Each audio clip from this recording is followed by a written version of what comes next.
Today is Wednesday, the 4th of November, and we're having our Wednesday service outdoors in the labyrinth with the cross that we have made at our community in the background. Today is a Saint's Day. We celebrate Saint Martin de Porres, and so I just want to read quickly from Saints and Seasons a little more about him. I read the more extensive version on Catholic Online, and I really encourage you to go and look at it. It tells a little more detail, and it's really inspiring.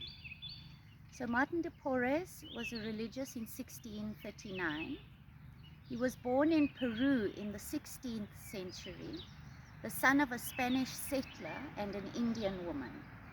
His whole life was passed in the Dominican friary at Lima, where as a lay brother he was engaged mainly in the humbler domestic tasks and the service of the poor and sick.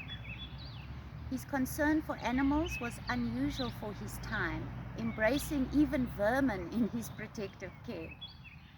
Many thought him to be a saint during his lifetime, and after his death, devotion to his memory spread throughout South America. In recent years, he's gained new popularity in the United States as the patron saint of work for interracial justice and understanding. An incredible man. So if you haven't done the readings for today yet, please, now would be a time to hit pause and do them. We read this morning Philippians chapter 2, verses 12 to 18, Psalm 27, and our gospel was from the Gospel of Luke 25 to 33. So really this morning, Jesus in the gospel speaks some pretty harsh words about the cost of discipleship.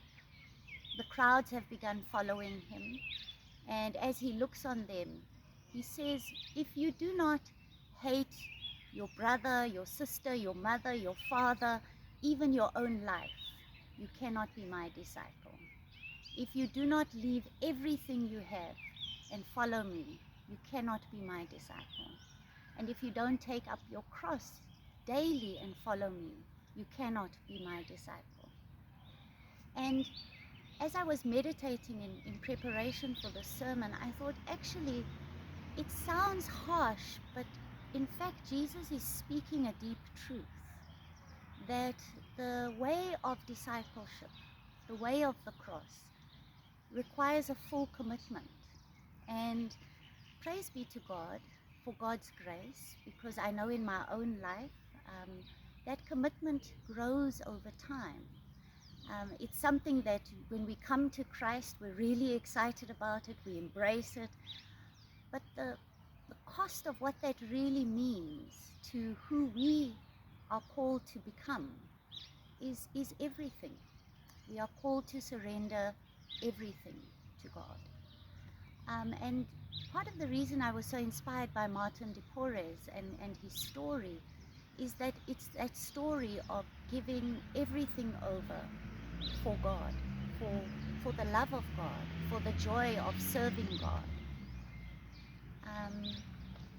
And we read in the Philippians reading this morning so beautifully that Paul is encouraging them to have the mind of Christ, that as we work out our salvation in fear, in reverence, and in trembling, because it is a heavy task, it is a daily task, that we need to have the mind of Christ. And this is that transformation that is being asked of each of us. This is the cost of discipleship, that we give everything of who we are becomes who Christ is. And taking up our cross, following the way of the cross, is about living a life of self-sacrificial love for others. And what does that mean in the ordinary and the everyday of our lives? That moment by moment. And again, thanks be to God for his grace, for the many times we fail, stumble, turn back, that God continues to work a work in us. And as Paul says, as a community, as we work that work together, because we need one another to work that work.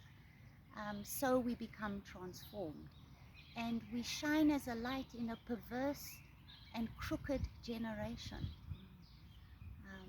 That's what we're called on to be as Christians, to be this alternate reality, to live in a way that does not count the cost of this world, and to pay that price with joy, which is not always an easy thing to do.